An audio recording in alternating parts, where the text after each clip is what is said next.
Hi. It seems that there are more than enough things to worry about. COVID-19 that now seems to be going on and on and on. Then there are protests and anarchists, leftists who are eating liberals, and then coming elections and chop zones and countries going nuts. And cyber attacks from China and Russia, and now they're even reading your tweets?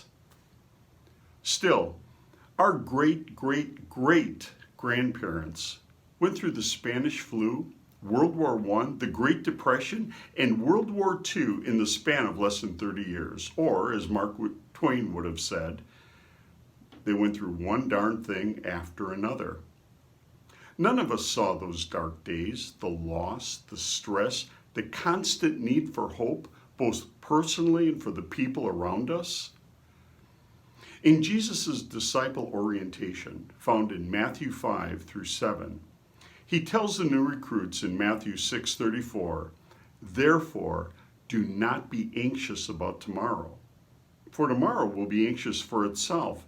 Let the day's own troubles be sufficient for the day." So how's today?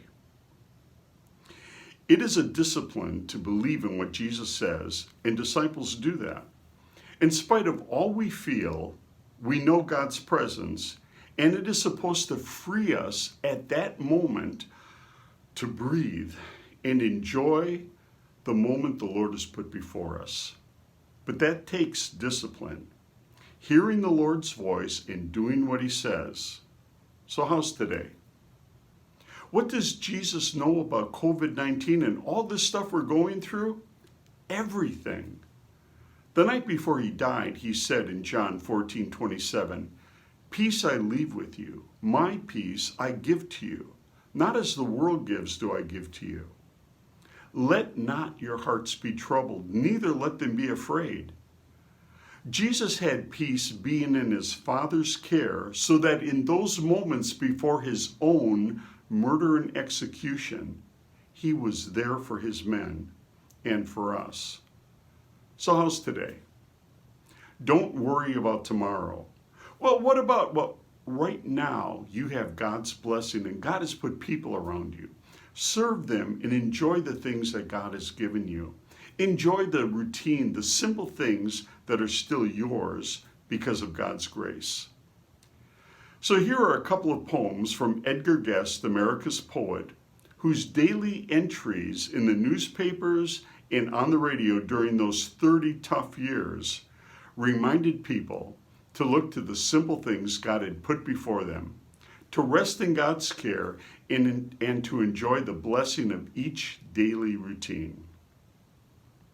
So here's Edgar Guest, Creed. Lord, for the day, 'tis these I ask, the courage needed for the task, the patience to abide delay, the willingness the friend to play. Lord, grant me what strength I'll need for every large or trivial deed, and let me ere the sun descends for all past failures make amends. In some way when shall come the test, Lord, let me measure to my best. So let me live that others may rejoice that I have passed their way. Lord, this my hope and this my prayer, that in thy purpose I may share, and by thy mercy and thy grace, make this day more than commonplace. So are you getting tired of routines? Wait, what time is it? According to Edgar Guest, supper's ready. Supper's ready. There's the call I delight in most of all. With the evening settling down, everybody home from town, tired and hungry but content with the way the day was spent, waiting patient as can be for mother's cry, "Come on to tea!" Supper's ready, one and all. Hurry gladly down the hall, and with smiles on their faces, at the table take their places. Here's a summons, girl and boy, not to labor, but to joy, not to do and dare and die, but to bread and meat and pie. Supper's ready, do you hear? Loved ones, come and gather near. Put away your petty cares. To the table draw your chairs. Now the busy day is done. Let's be merry, everyone, and be grateful to the Lord for the food upon the board. Someone has estimated that the greatest outpouring of missionaries from the U.S. came after the Depression and after World War II. Why? Well, maybe they were tempered by suffering through those tough trials, or maybe these were disciples of Jesus who were tempered by the unfailing love and mercy and the grace of God as seen during those trials.